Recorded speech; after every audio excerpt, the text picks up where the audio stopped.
And greetings, everybody. Keith here. Hoping everybody's having a good day, enjoying life, living life, loving life. Want to remind everybody, hit that like, share, and subscribe button. There's a PayPal link down there for anybody that cares to share some love. So if you feel the work of God working through you, please feel free. Every little bit is appreciated. And of course, the StreamYard link is there for anybody that wants to join the panel. We got John with us tonight. How you doing tonight, John? Doing good, Keith. How you doing? Good. You doing good? Okay. It's a little windy out there, but I made it to the meeting with the mayor again today and go over some more details. And of course, one of the first things I talked to him about was the issue with the trespass here locally. And so I gave him a little statement according to my view of what happened to the incident. And he gave me the name of the traveler's insurance that takes care of their fidelity bond. They don't have a surety bond, they have a fidelity bond. So we're going to get on them about that because I believe, in fact, they're supposed to have a surety bond.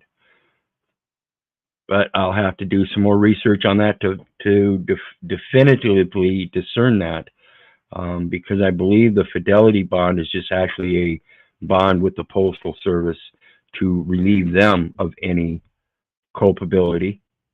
But again, you know, I'll have to go do the research because, as we've spoken of here recently, or as it relates to the indemnification, when we look on their postal site, they actually have a definition for fidelity bond. And it's basically relieving them of their liability or covering them for liability. And as my research goes, that's probably the right bond to have for all accounts that are posted. So again, like I said, I got to do some more research on that to make sure. But I'm not going to be a stickler on that, particularly in this situation, because like I said, with the mayor, I'm getting along with him good. And as I've expressed before, you know, back in the beginning, when I first was doing this research and everything, I was gung-ho in going after them and making those accusations and filing those claims. And I was going to bring a big lawsuit and this and that. And I've changed my view on that quite early on. And so now that I've got the ball rolling with the mayor, and like I said before, I give him kudos. You know, he was a little upset because he misinterpreted what I said at the meeting the other night when I said it took 6 months to get a meeting with the mayor, and that was in the initial stages.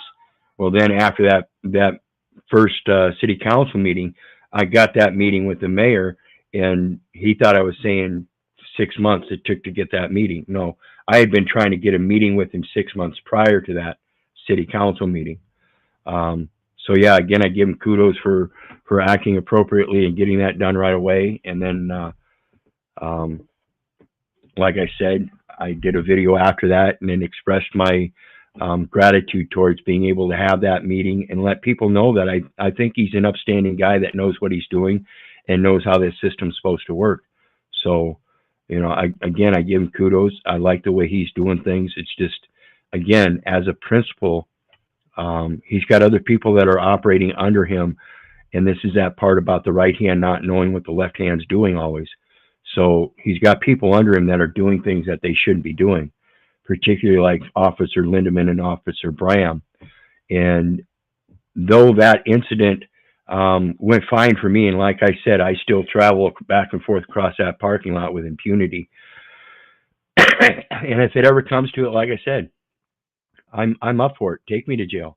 But I guarantee you, like I said in the my version of the report, I told him I gave him a given name and the surname or the family name, and I gave him the date that I was born on as a presumption because I was there, but I couldn't obviously remember it.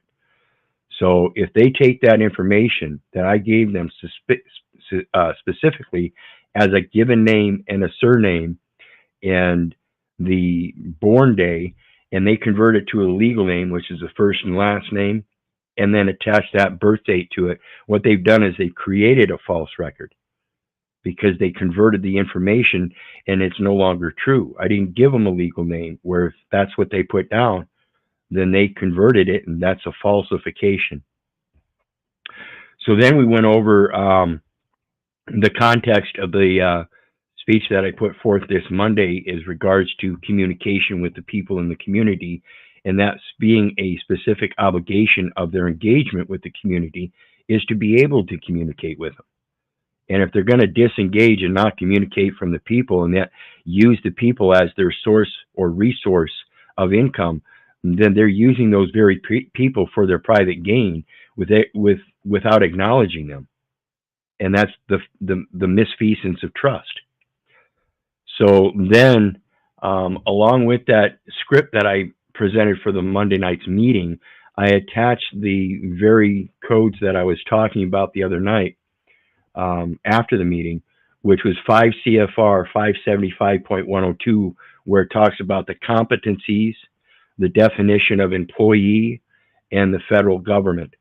And again, that's that fidelity bond right there. Federal government includes the United States Postal Service and the Postal Regulatory Commission. So I think actually it would be proper to have that fidelity bond.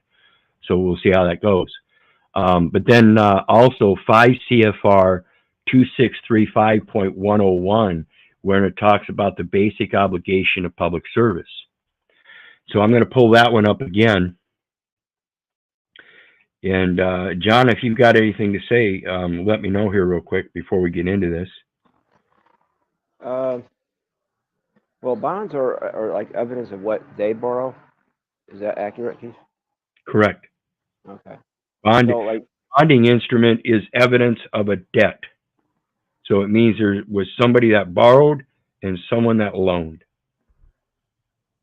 Okay, so then there must be bond trustees, and to me, they write the city charter and they tell the mayor what to do, but I can't prove that. Right, and I think that's what that.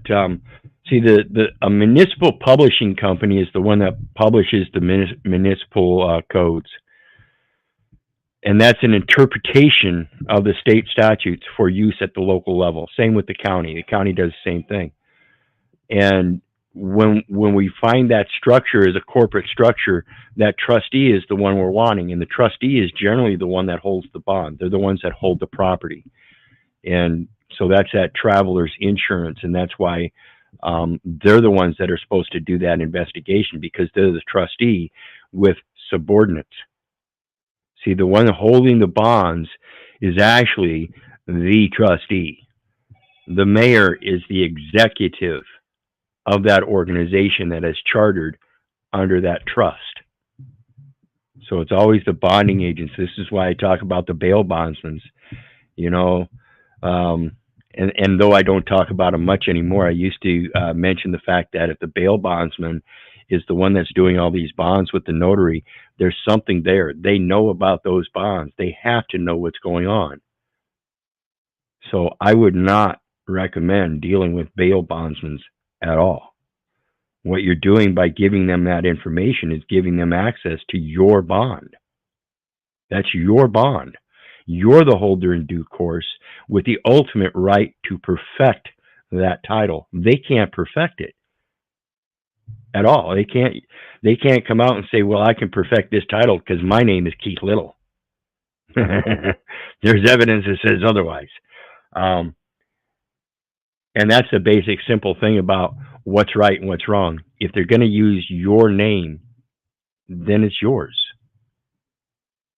And I just had a big thing with my companion. I might be looking for another place to stay because she doesn't understand the very simple term government. The very simple term government. Govern, meant. And meant is the suffix added onto a verb that changes it to a noun. In this instance, govern is the verb, and govern means authority. Meant, it means mentality as the suffix. So you have the authoritative mentality. Government means authoritative mentality. If you are meek, you're going to get buried under that headstone with a ledgestone. It's a ledger. That's my interpretation. Whereas I'm supposed to inherit heaven. The meek shall inherit the earth. I'm going to speak boldly, rightly dividing the word of truth, as I ought to, so that I can inherit the heavens. I don't care to be here any longer. If this is what my personal experience is meant as a test, I'm done with the test. I don't want this test anymore. I'll do everything I'm required to from here on out, and that's it. I'm not going to do what other people tell me just because they believe and I've been indoctrinated. So let's take a look at the basic obligation of public service again. So the trustee holds the security, Keith, right? But if it's a certificate that you hold, you're not beneficiary. Correct. Correct. So the trustee is going to hold the documentation, the actual contract that's binding them. And in that contract, they have a surety bond or a fidelity bond in this case that's going to ensure the performance of that contract and ensure that upon completion of that contract, the contractors get paid. That's it. 2635.101, basic obligation of public service under Title 5, administrative personnel. And this is Office of Government Ethics. Standards of ethical conduct for employees of the executive branch. The mayor is the executive of that particular mayoral form of government at the municipal level. He is an officer or agent deemed necessary by the board. Each employee, public service is a public trust. Each employee has a responsibility to the United States government and its citizens to place loyalty to the Constitution, laws, and ethical principles above private gain. To ensure that every citizen can have complete confidence in the integrity of the federal government, each employee shall respect and adhere to the principles of ethical conduct set forth in this section. So as I told my companion, I don't give one fucking rat's ass what your job description is. Because if your job description is such and such and such and such, yet you don't provide and adhere to the ethical standards or principles of this section, then you are not fulfilling your job as it requires the ethics of. As well as implementing standards contained in this part. Remember, the implementing standards contained in this part are the contract terms and conditions required to implement statutes or executive orders, - commercial items, commercial products, or commercial services. And in supplemental agency regulations is the job description.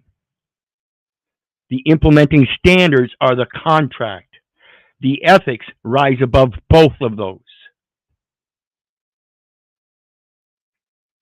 So federal government, right here is their definition of federal government. And it says each employee of that federal government.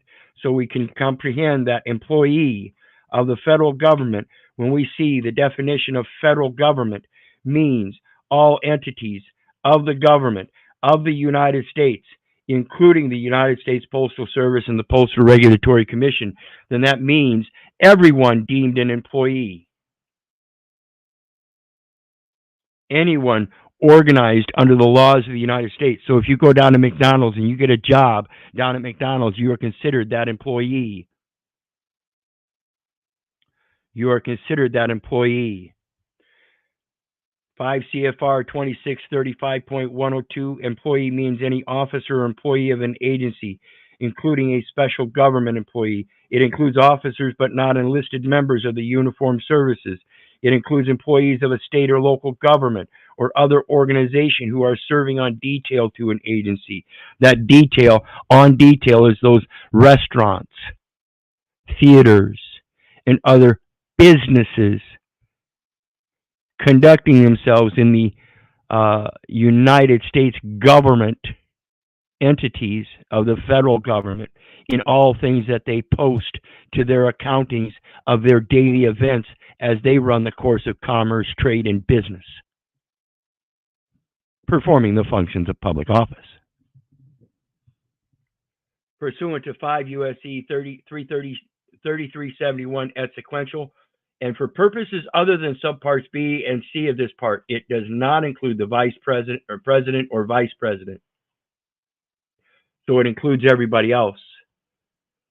Status as an employee is unaffected by pay or leave status, or in the case of special government employee, by the fact that the individual does not perform official duties on a given day.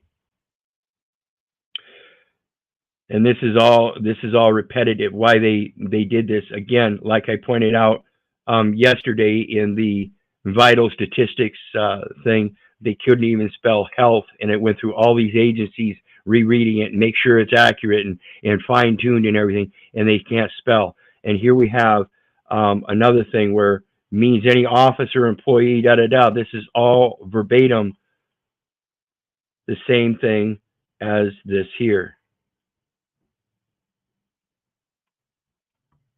It was just a restatement. Okay? And then they restated this part a third time, right here. So when you're competent of reading as a government official of a government publishing office manual and government publishing, period, you would think that we could get away from this insane waste of having to read the exact same thing only to find out that you're just reading the same thing over and over again. And that, of course, goes to what, folks? Federal government and their competencies means the knowledge, skills, abilities, behaviors, and other characteristics an individual needs to perform the duties of a position. And if the government officials can't put out a grade A document, then they should get what kind of a grade? What would you grade that as?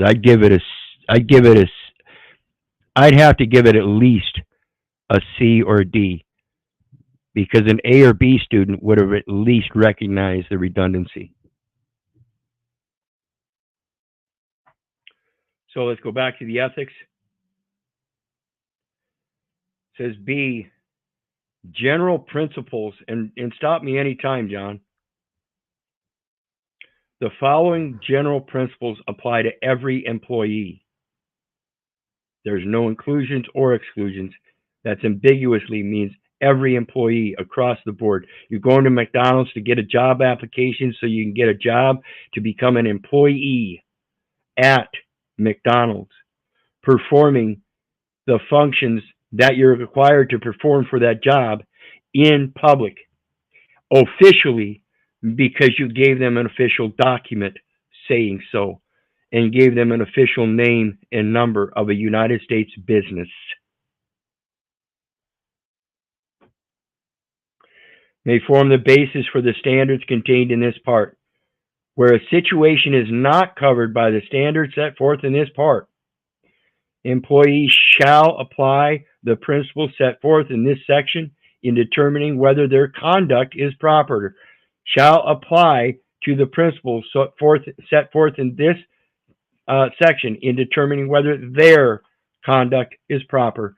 Again, they're supposed to be determining whether their conduct is proper, not making accusations against you saying you're not doing it right. Because when some cocksucker sits there and tells me I'm just doing my job, I beg your pardon?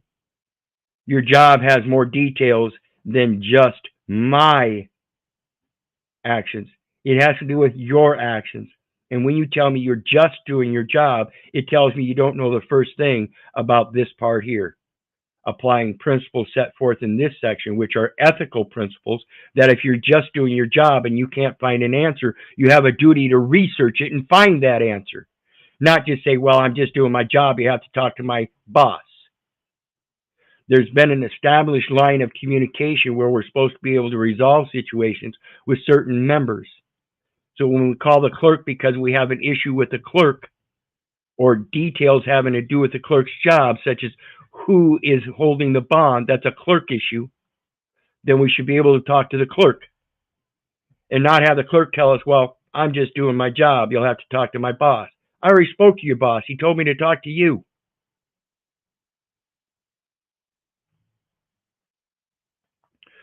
The public service is a public trust, requiring employees to place loyalty to the Constitution, the laws, and ethical principles above private gain.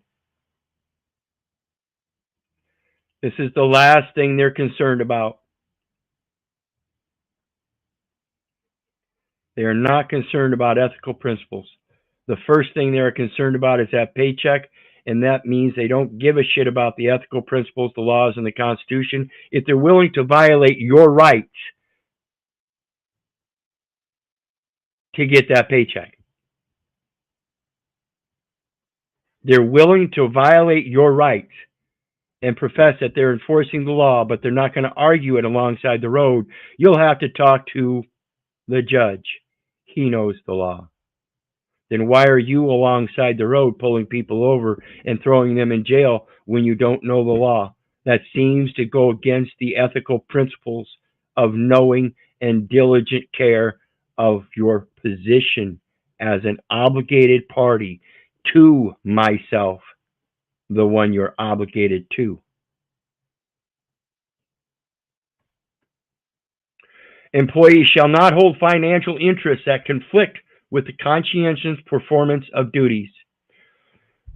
And this is that very thing. If you're worried about taking a check home at the end of the week, and your boss tells you you have a incentive to pull over so many people regardless, otherwise you won't get a bigger check, you're going to remain down here, or you might even get demoted. That's a conflict with your conscientious performance of duty. It's altering your conscience in the first place to make you think you have to have so many criminals in the system in order to get paid. You're actually creating false criminal statistics.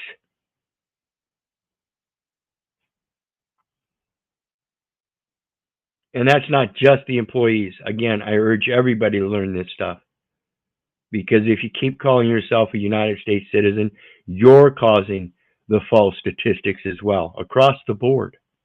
Resident, same thing. You're causing false statistics.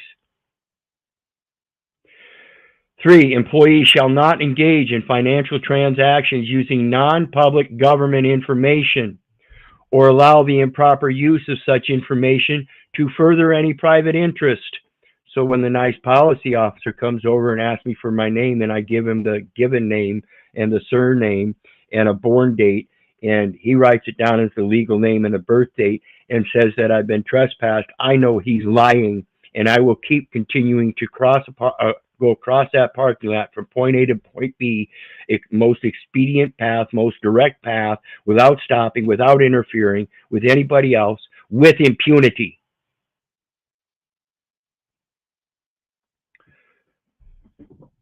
Converting that information is using non-public government information and converting it. You're using non-public government information. You're using a name and a number in the system by getting private information from me and using it as government information to pull me into the public. And you're doing it improperly as use of such information to further any private interest so you can get a paycheck. An employee shall not, except as permitted by subpart B of this part, solicit or accept any gift or other item of monetary value from any person or entity seeking official action from entity, business entity, seeking official action, not private, official, from doing business with or conducting activities regulated by the employee's agency. So the police, activities regulated by their agency is their business charter and policies, and not the law of the people, or whose interests may be substantially affected by the performance or non-performance of the employee's duties. Substantially affected by the performance or non-performance of the employee's duties, and those employees have an obligation to the people, and that obligation is not to do business with them, is not to conduct activities regulated by the employee's agency. It's not in an official action.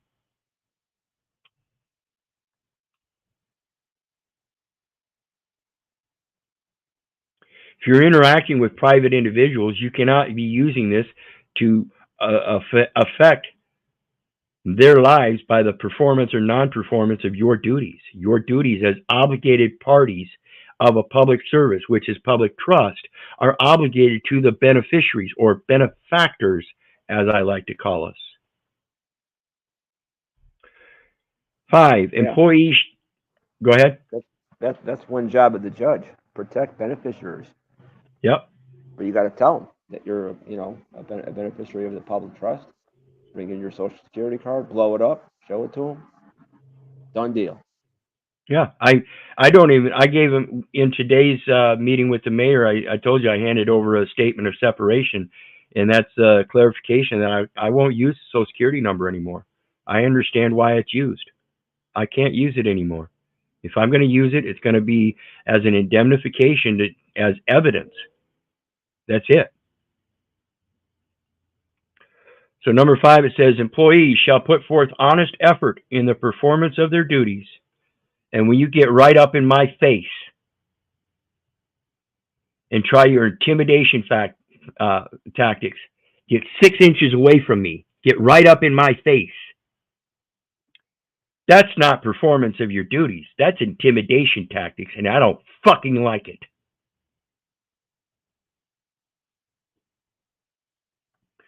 Employees shall not knowingly make unauthorized commitments or promises of any kind purporting to bind the government. So when you're asking for identification and somebody says no, guess what? You don't have authorization to demand that government identification and then make a promise or commitment purporting to bind that very government.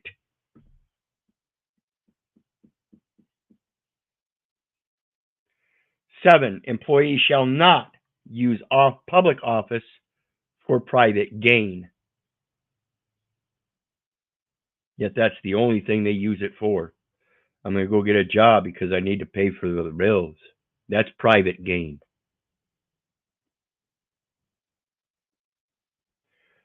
Employees shall act impartially and not give preferential treatment to any private organization or individual. So again, when you go to the school and you pose that I've been trespassed, and you get in my face to tell me I've been trespassed after you take a given name and a surname and the date I was born on, I beg to differ, you lying fucking heathens.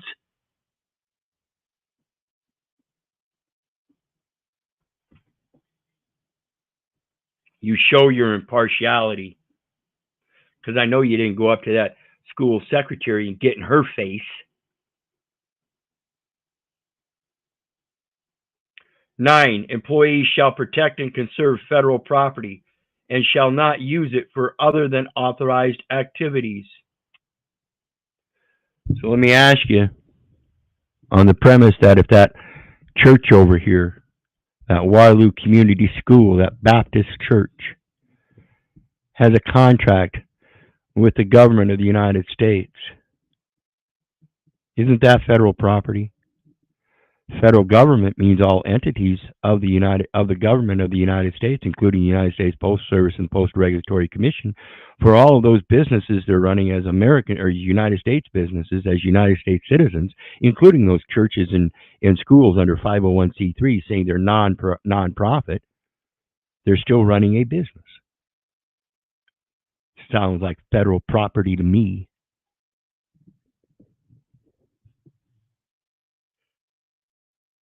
Ten employees, because we have to remember that's not defined as anything other than property. It's pretty ambiguous. We don't have real estate property. We don't have any kind of premises, and it's just federal property. Is that contract federal property? Isn't that who you bonded with to get that place, to put that parking lot on land that shall not be sold forever?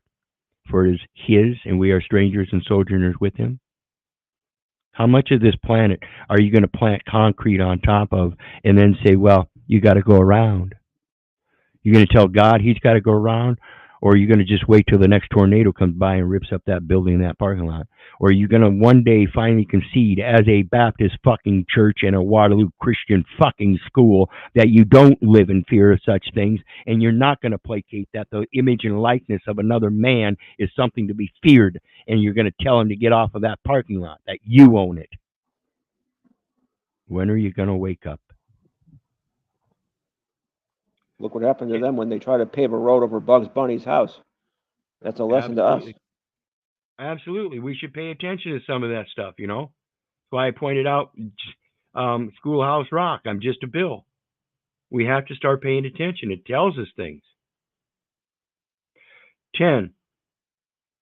Employees shall not engage in outside employment or activities, including seeking or negotiating for employment that conflict with official government duties and responsibilities. The very job you pose with those incentives conflicts with the government duties and responsibilities according to the Constitution. You took an oath to the Constitution. You're supposed to abide by that, the laws of the United States, which is your contract, and the ethical principles above your private gain. Yet you violate both the contract and the trust by disregarding ethics. And that's in conflict with official government duties and responsibilities. 11. Employees shall disclose waste, fraud, abuse, and corruption to appropriate authorities. So when the district attorney's assistant comes and says, well, we don't have anything to do with the federal code. Excuse me? I gave you evidence that your clerk did a conversion that I wasn't familiar with, and that is a corruption. I haven't called it abuse, fraud, or waste yet, but it's a corruption. It's a corruption of the truth, because when we find out the truth that United States citizen is a United States business, and that's why they use the firm name. It's the business name. We know there's other documentation that's sitting there in the backside that we know nothing about, that wasn't disclosed to us. Yet we were given full authority to be the representative. So if you're given full authority to be an accountant and don't know the accounting, how do you expect to be able to do that job? If you're working for a paving company, you don't know paving, do you expect you're going to be able to keep your job long if you don't at least learn it?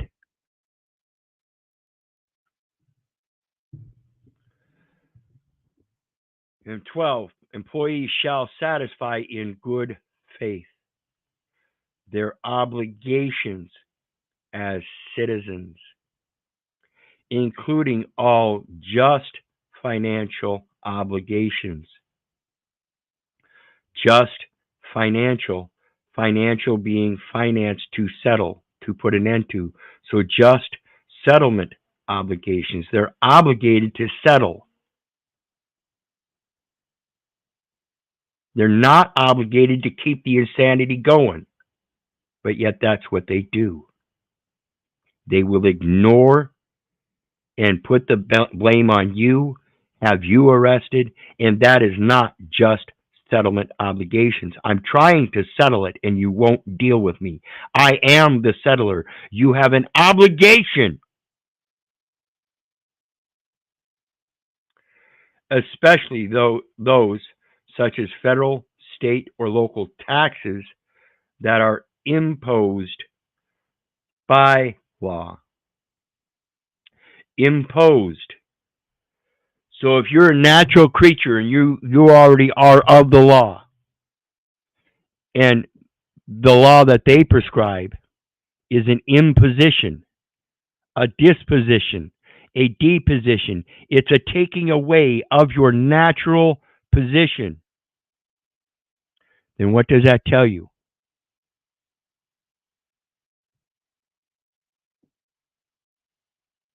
It's already unjust. 13. Employees shall adhere to all laws and regulations that provide equal opportunity for all Americans.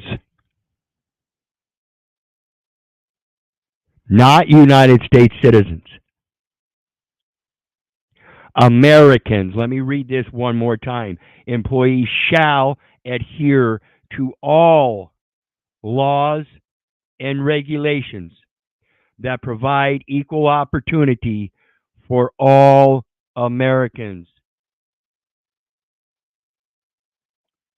regardless of race, color, religion, sex, national origin, age, or handicap. My national origin is American. I was born on the lands of America. I wasn't born in Dubuque, Iowa. I wasn't born in the state of Iowa. I wasn't born in the United States.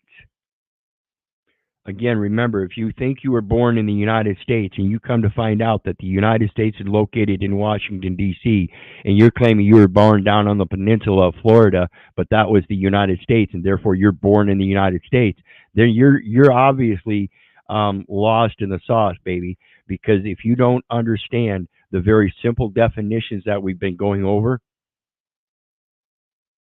then maybe you need to learn how to read. United States business means a United States citizen under 15 U.S.C. 4724. That is not a national origin. That is the origin, that is the establishment of a United States business, not a national origin. And nobody thus makes a claim to the national origin. Before I was formed in the belly, he knew me. Before I was cast forth from my mama's waters and discharged as a man, he sanctified me and he ordained me a prophet unto the nations. But somewhere along the line, somebody didn't communicate that. And so instead, they created a national origin of conferring a nationality of United States citizenship as an American or as a United States business. And nobody ever told me. Had I known this, I'd have been able to rebut it all with Jeremiah 1:5. 14. Employees shall endeavor to avoid any actions creating the appearance that they are violating the law or the ethical standards set forth in this part.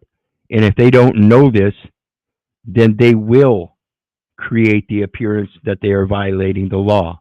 And that's what I'm speaking on. They are, in fact, violating their duties to ethical principles, which is a part of everyone's job. Whether particular circumstances create an appearance that the law or these standards have been violated shall be determined from the perspective of a reasonable person with knowledge of the relevant facts. So, as a reasonable person with knowledge of the relevant facts, as they relate to the name, the number, and the birth date. That's all I've got to come forth to correct those records. But yet, when I give them that knowledge, they look at me like it means nothing. This is disturbing. Or if I contact them on the phone, they hang up on me. Or they want to talk to me instead of passing me on to the executive. And then they get chewed out. And they don't like that, so they call the police. I don't give a fuck.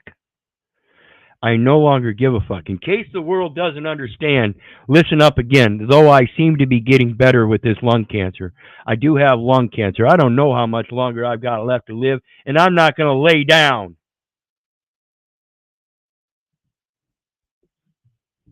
I have absolutely nothing to lose.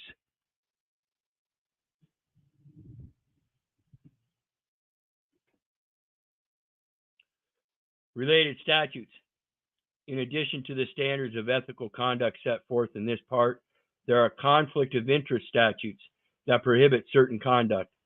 Criminal conflict of interest statutes of general applicability to all employees, 18 U.S.C. 201, 203, 205, 208, and 209, are summarized in the appropriate subparts of this part, blah, blah, blah, blah. That's for them, right? And you can look those up if you want.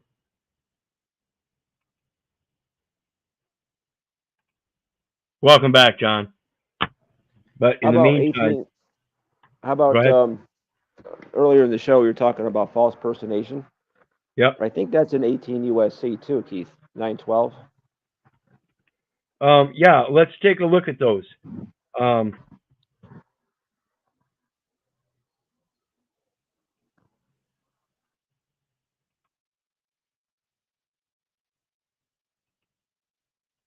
Because there's an interesting one we're going to look at here. This is 18 U.S. Code 912. Officer or employee of the United States. It says whoever. Okay.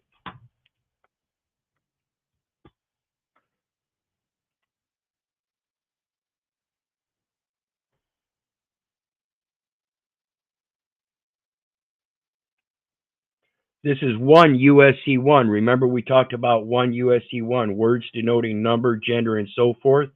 And here in the very first one, it says the word person and whoever include corporations, companies, associations, firms, partnerships, societies, and joint stock companies, as well as individuals.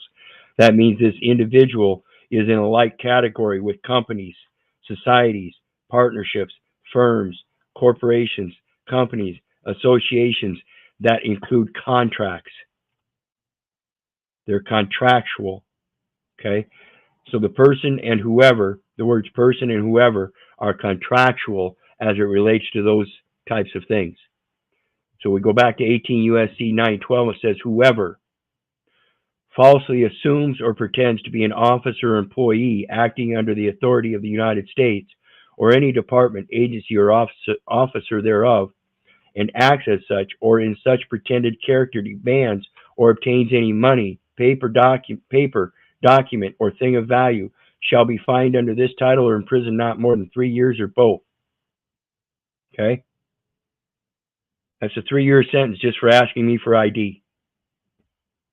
Whoever falsely assumes or pretends to be an officer or employee acting under the authority of the United States or any department, agency, or officer thereof, and acts as such. They're trying to get me to act as such by putting forth a government ID when they know I'm not a government official. I'm not going to play these silly games. No more. That's a government ID that was obtained through official documentation that you signed in an official capacity because it wasn't unambiguous. Therefore, it was taken as an official signature. So let's look at the one prior to that. 18 U.S. Code 911, citizen of the United States. Are you a citizen of the United States, John? I thought I was. Whoever falsely and willfully represents himself to be a citizen of the United States shall be fined under this title or in prison not more than 3 years or both. You want to face that consequence, or should you just deny being a United States citizen? Because there's no code that says that you get thrown in prison for not being a United States citizen. You want to play on the safe side and say I'm not a United States citizen? I would. Because they ain't got a code that says they can imprison anybody but somebody else that's claiming falsely that they're a United States citizen by identification. Merely by identifying as a United States citizen, you can be thrown in prison for 3 years. Keep identifying as a United States citizen when it's not true.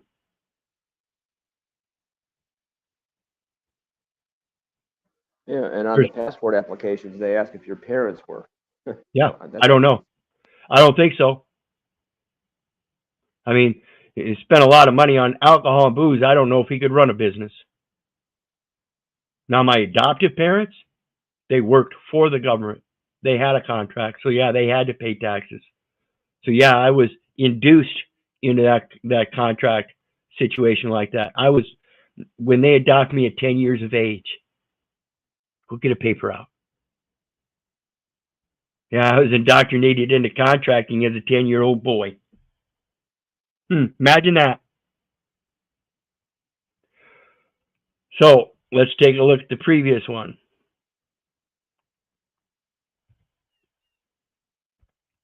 What's that say? Not found. Okay.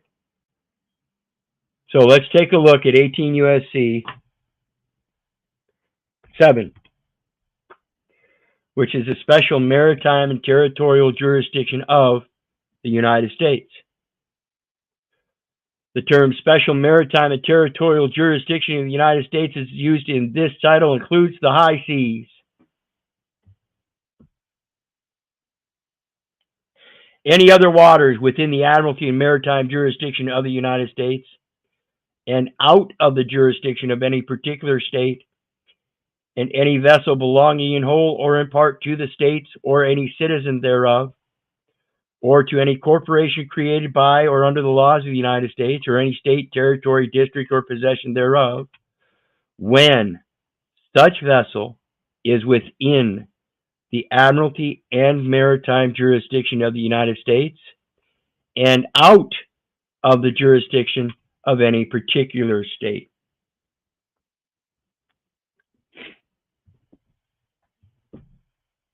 The admiralty jurisdiction is the naval jurisdiction. Okay? That's the military jurisdiction that they use on land and water. It's the admiral on land that assigns the captain to the vessel to go out on the seas. So here we have a situation where that nationality conferred to you upon birth is the admiralty conference of a maritime business, a maritime vessel. Any vessel registered, licensed, or enrolled under the laws of the United States and being on a voyage upon the waters of any of the Great Lakes or any of the waters connecting them, or upon the St. Lawrence River where the same constitutes the international boundary line. Any lands reserved or acquired for the use of the United States and under the exclusive or concurrent jurisdiction thereof, or any place purchased or otherwise acquired by the United States by consent of the legislator of the state in which the same shall be, and this is the concurrent jurisdiction thereof. So again, the states cannot say at any level, state, county, or municipal, that they do not follow the codes of the United States, because the exclusive jurisdiction of the United States is with a concurrent jurisdiction of the states, because they ceded that exclusive jurisdiction to the United States. So they could hold concurrent jurisdiction. because they are landlocked and don't have Admiralty maritime laws of the high seas because they don't have boundary waters to access them. This is why the Mississippi River is so important, why the Civil War was so important. It wasn't about slavery. It was about enforcing commerce across the land by use of the laws of the high sea. Piracy. 4, the erection of a fort, magazine, arsenal, dockyard, or other needful building. Is your private place of rest a needful public building? If not, they have no jurisdiction. But again, this is the problem with the Postal Service and putting that mailbox and postal number on that house. You're saying, you're implying by adhesion of that address on a mailbox onto your house, it's an adhesion, and you are implying that you have a contract with the Postal Service on the private side, pulling you into public. It's a home, not a node. Right. See, when they go down their postal roads, those driveways are considered nodes so that they can stop and deliver things.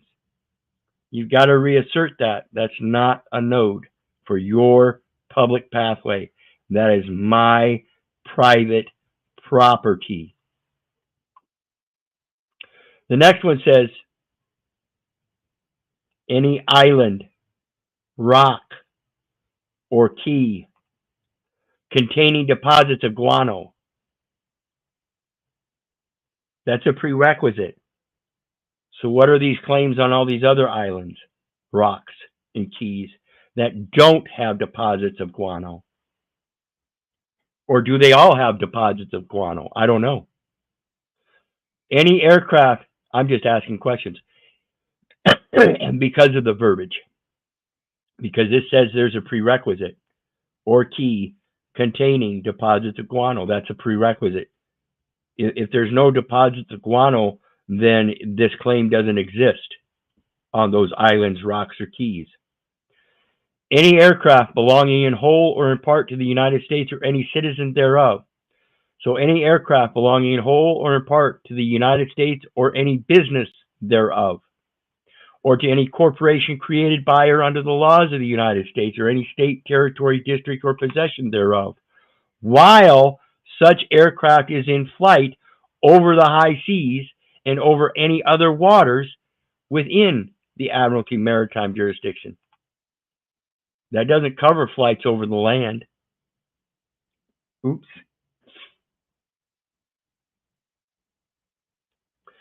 6, any vehicle used or designed for flight or navigation in space. Now we have to define space, because I have a certain amount of 6 feet of space between me and my neighbor that is an ethical premise for respect. So now they're saying space. Do they mean outer space, inner space? What space? And on Registry of United States, pursuant to the Treaty and on principles governing activities of states in the exploration and use of outer space, including the moon and other celestial bodies, and the Convention on Registration of Objects launched into outer space.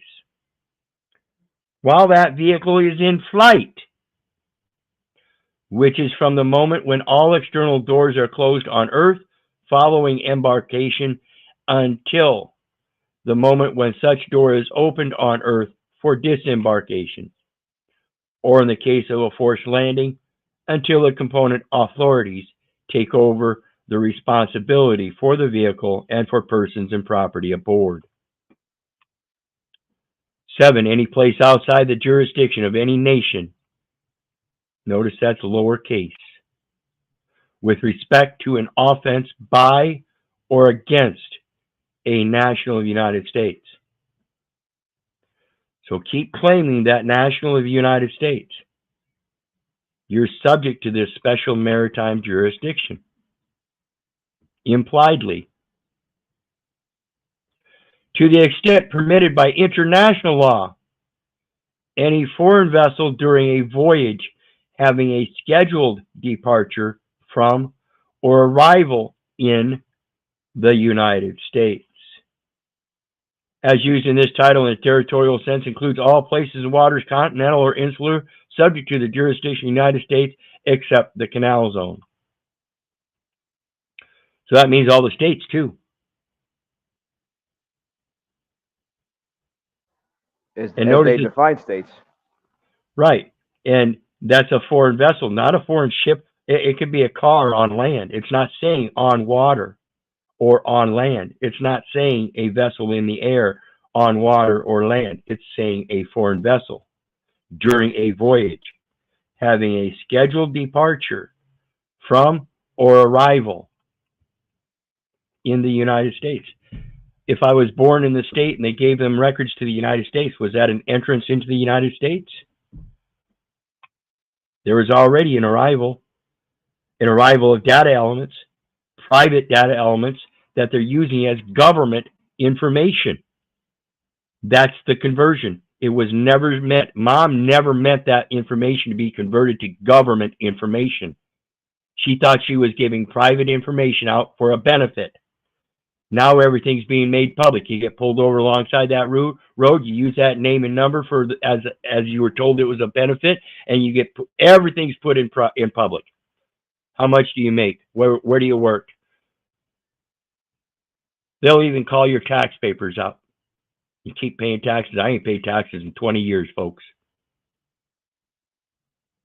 In the United States, out of 9, with respect to offenses committed by or against a national of the United States, as that term is used in Section 101 of the Immigration and Nationality Act, the premises of United States diplomatic, consular, military, or other United States government missions or entities in foreign states, including the buildings, parts of buildings, and land appurtenant or ancillary thereto, or used for the purposes of those missions or entities, irrespective of ownership.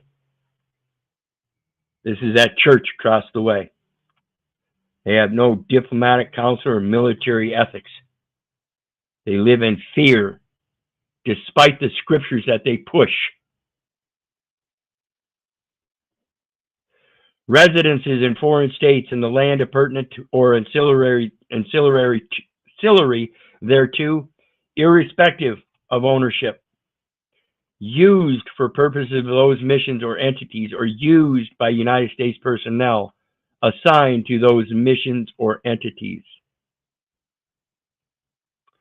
See, as that church, nonprofit specifically, 501c3, they have diplomatic, consular, and military communications. That's what the chaplain does. See, the military is supposed to counsel with the chaplain when it comes to life-discerning events.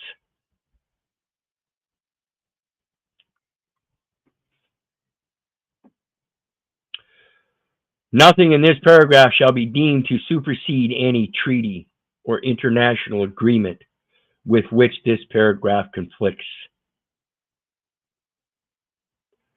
So the Treaty of Berne, which protects the author's literary and artistic rights exclusive to all others, Article 1, Section 8, Clause 8 of the Constitution concurs. Let's pull that up and read it.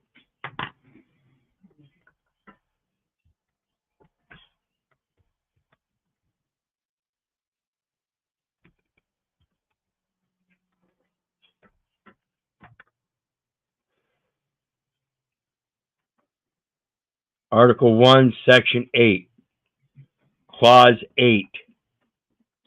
The Congress shall have power to promote the progress of science and useful arts by securing for limited times to authors and inventors the exclusive right to their respective writings and discoveries.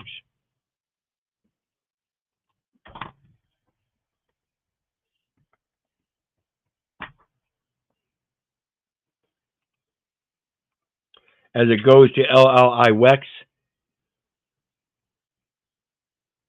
It shows here. The Berne Convention requires that all members have certain levels of copyright protection, and they must protect the works made by citizens of other members. This is equal protection of the law among the states. Copyrights or copyrighted works are considered protected as soon as the work is manifested in physical form and does not require registration. So what are people trying to convince you? What are these gurus telling you that you have to provide a copyright? The manifested physical form is the copyright. It is patent already. It is observable. That is what patent sounds or means. So let's look that up. Yeah, that never made sense, Keith. To me, it makes a little sense to do a service mark. I mean, to copyright a service mark, but you really can't copyright a name or an actual thing, right? Absolutely, and that's why you can't. And they say you can't copyright the name. So what do? You create a sigil, and what you see is my sigil.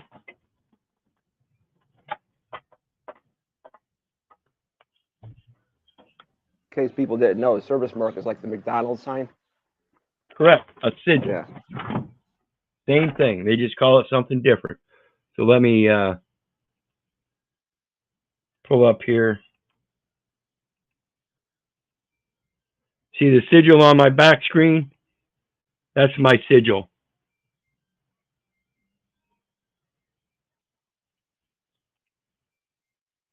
And I have it on a letterhead. This is my stationery. It's a blank piece of paper known as commercial paper. It's a negotiable instrument. Very nice. That's all you got. It's simple. That's patent. It's observable. I created this. It's exclusive to me, and the information on it is exclusive to me. Those are controlling elements. Controlling elements. This is the thing about controlling your mind.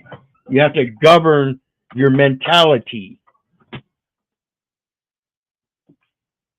So let's look at it again in my virtual background.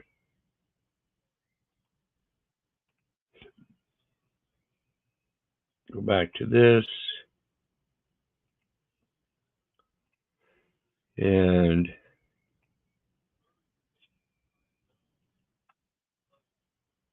patent as a noun.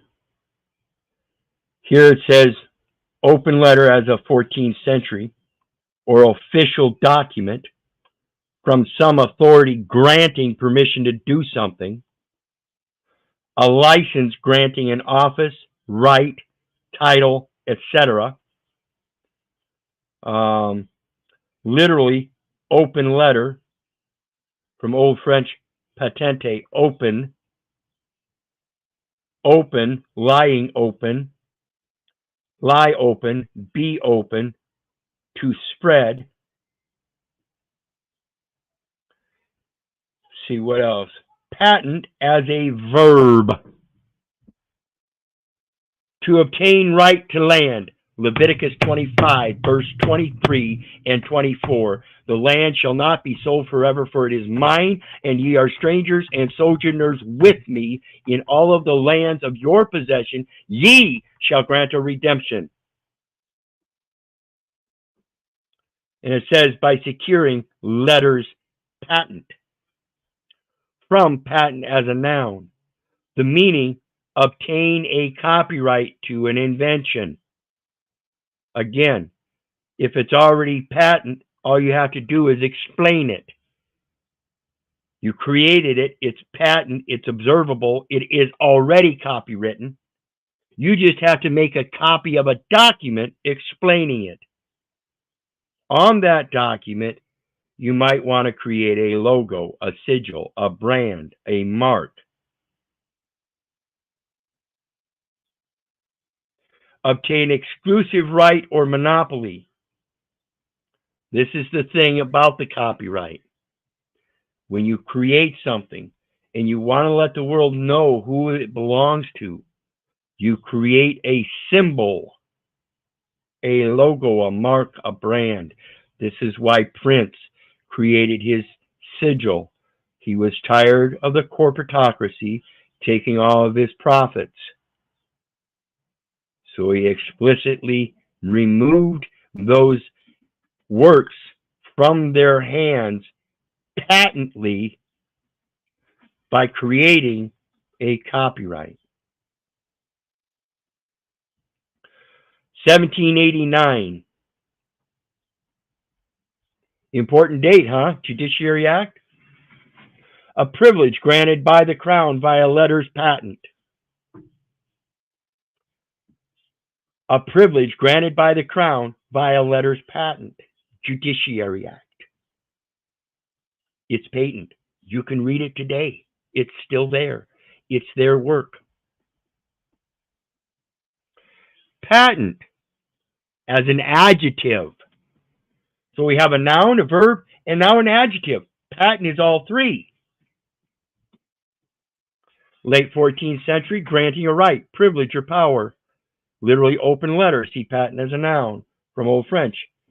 Patente, open. Open, lying open. Present participle of patir, lie open, be open. The sense of open to view. Plain, clear, openly, publicly, unmistakably. What is a letter? It is a graphic symbol, alphabetic symbol, written character conveying information about sound in speech. So if you have a symbol that doesn't convey sound in speech, can you still tell people things through that symbol?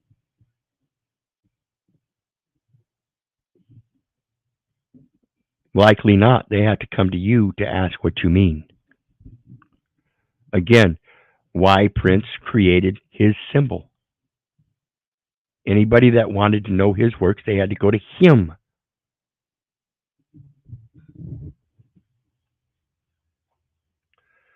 From Old French letter, character, personality even. Letter, missive, note. In plural, literature, writing, learning. Letter of the alphabet, also an epistle.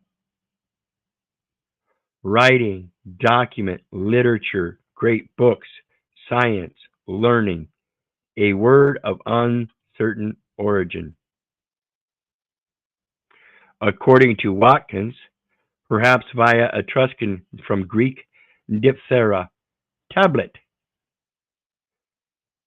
From a hypothetical root deaf to stamp. 18 U.S.C. 8, stamps and other representatives of value.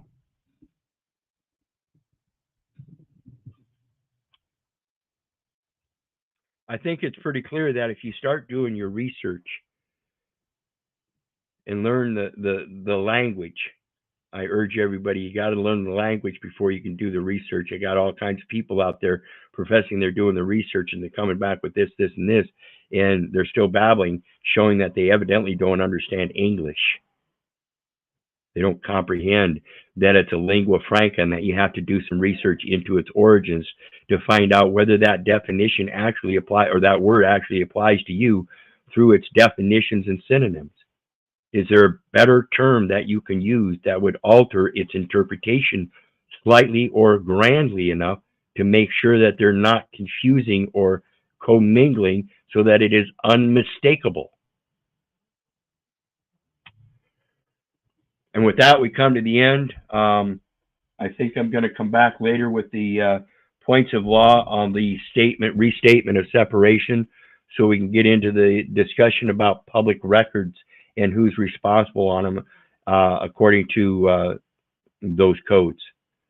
So I'll be back at 9 with the restatement event of separation review on the codes. And on the way out, what do you got, John?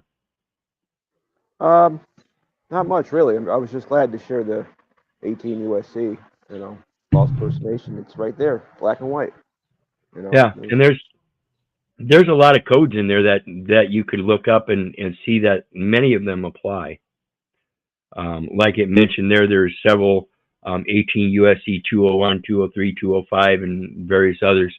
Um, there's some that I'm going to be mentioning tonight that are particulars that they don't necessarily, can't remember if they have fines and imprisonment in them, but they certainly have some discernment about who's supposed to be keeping the record and stuff, and that it's their obligation. Again, when it comes to the basic obligation of public service, which is a public trust, then we have to be, as people, be able to trust that the record and its integrity is unmistakable. And that's the problem. It is. It's full of mistakes. How do I know? Because I wasn't taught how to even enter the data elements. How do I know this? Because I entered data elements that I thought I knew what those terms and conditions meant, and nobody ever taught me. Nobody ever taught me what resident really means when it comes to the law in the United States. Nobody ever taught me what United States citizen means in reality to the law in the United States when it comes to those terms, and how it's incorporated as if though I'm performing the functions of public office in all of these venues, even as a child. They're taking private data elements from your children as if though it's government information. What is that telling you? It should tell you, hey, it's time to stop. That's how they're getting control over our families. That's how they're destroying our families, because we're helping them. Yeah, they're registering private data. That's one of the big things they do early on, right? Absolutely. And with Right. that, See you later. Yeah. you bet. I appreciate you coming up. Hope to see you again at 9. And again, folks, the more we have on panel, the better the discussion gets. So I would urge others to join the panel, please, please. But in the meantime, go ahead and feel free to hit that like, share, and subscribe button. There is a PayPal link down there for anybody that would care to share some love. That's an act of God, of course. All donations, always appreciated. A brother could certainly use it. And in the meantime, you guys know me. I love you, but I don't give a rat's ass whether you love me back. And that's to say, I don't care if you hate me. I don't care if you don't respect me. That's on you. So may God bless you and have a good night. We'll see you at 9. Bye now.